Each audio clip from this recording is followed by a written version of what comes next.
panahon ng sakuna tulad ng lindol, nawawala ang normal na takbo ng buhay. Nagkakagulo, natatakot at nalilito ang bawat isa. Ngunit sa gitna ng kaguluhang ito, may mga taong matatag na tumatayong gabay at tagapagligtas. Isa na rito ang ating kapulisan. Ang mga pulis ay hindi lamang tagabantay ng batas, kundi katuwang din natin sa pagresponde sa mga nangangailangan ng agarang tulong. Sila ang nagsasagawa ng paglikas, nagbibigay ng paalala at impormasyon, tumutulong sa mga nasugatan at nagsisiguro na may kaayusan sa kabila ng trahedya.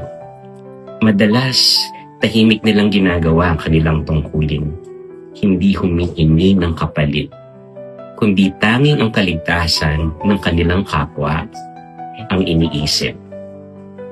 Sa mga ganitong panahon, mas lalong napagtatanto natin ang kahalagahan ng kanilang serbisyo. Sa bawat buhay na naliligtas at katahimikang naibabalik, nariyan ang bakas ng kanilang dedikasyon at malasakit. Tunay silang mga bayani sa gitna ng unos.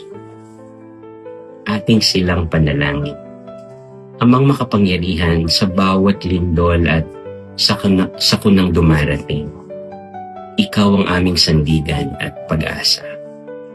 Itinataas namin sa inyo ang mga pulis na buong tapang na humaharap sa panganib upang iligtas ang iba.